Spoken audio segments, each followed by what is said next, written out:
স্নান করতে নেমে ভাগীরথী নদীর জলে তলিয়ে গেল দুজন। ঘটনায় ব্যাপক চাঞ্চল্য এলাকায়। ঘটনাটি নদিয়ার শান্তিপুর থানার স্টিমার ঘাটের। জানা যায়, প্রতিদিনের মতো স্টিমার ঘাটে শান্তিপুর এলাকার কিছু মানুষ স্নান করছিলেন। ঠিক তখনই দুইজন ছেলে গেঞ্জি খুলে স্নান করতে নামে। দীর্ঘক্ষণ দুইজন ভাগীরথী নদীর ঘাটে স্নান করছিলেন। তখনই ঘাট থেকে কিছু পাশে হঠাৎ জলে তলিয়ে যায় তারা। এরপরে আর উঠে আসেনি। খবর জানাজানি হতেই ঘটনাস্থলে শান্তিপুর থানার পুলিশ। প্রত্যক্ষদর্শীদের দাবি, দুই বালক স্টিমার ঘাট সংলগ্ন এলাকার না হলেও শান্তিপুরের বাসিন্দা হয়ে থাকবে তারা। পুলিশ বালকের পরিচয় জানার জন্য পাশাপাশি তাদের খোঁজখবর নেওয়ার চেষ্টা করছে। অন্যদিকে এই ঘটনায় রীতিমতো নেমে এসেছে এলাকায় শোকের ছায়া। আপনারা দেখছেন নিউজ নদিয়া এক্সপ্রেস। চ্যানেলটিকে সাবস্ক্রাইব, লাইক, শেয়ার এবং ফেসবুক পেজটি ফলো করুন। আর দেখুন নিউজ নদিয়া এক্সপ্রেস।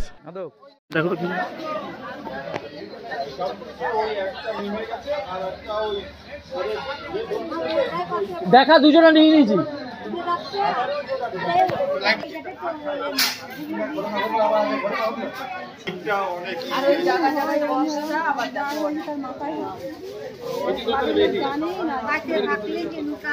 কি অবস্থা বলো তিনি? হ্যাঁ,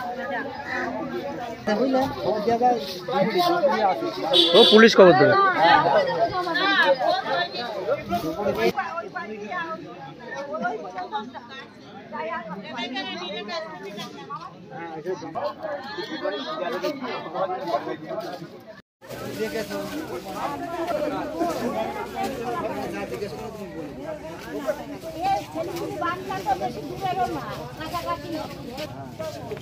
বাচ্চা ছেলে তো কাছাকাছি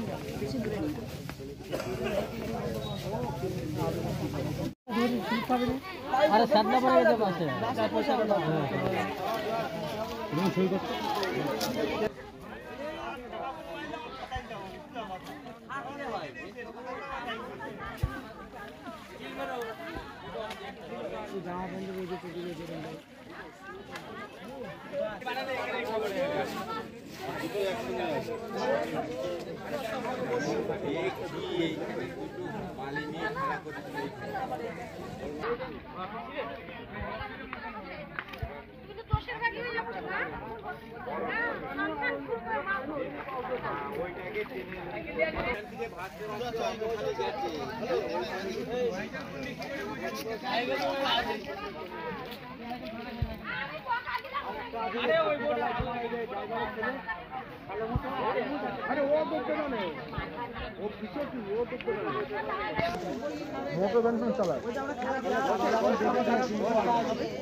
হাটের এইখানে দুটো ছেলে বালি নিয়ে খেলা করছে। ওর মাথায় ও বালি মাখিয়ে দিচ্ছে, ওর মাথায় ও বালি মাখিয়ে দিচ্ছে। দিয়ে তারপরে ওই মাস্টার ওইখানে গিয়ে মানে দুজনে সাঁতার কাটছে। একটা মনে হয় সাঁতার জানে, একটা জানে না।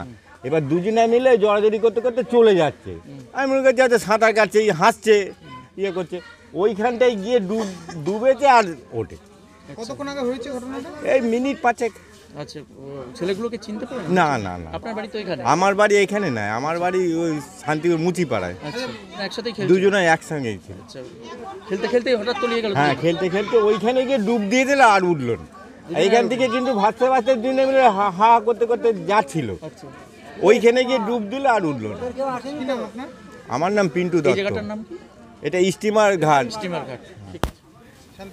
শান্তিপুর ছিলেন? হ্যাঁ। কি আপনি কি বললেন? আমি বললাম ঝাপাচ্ছিস কেন, বদমাইশি করছিস কেন বাবু? তার পাশে একজন ছিল, উনি বলে কি ওরা এখানকারই ছেলে, ওরা এখানে জলে এরা খেলা করে।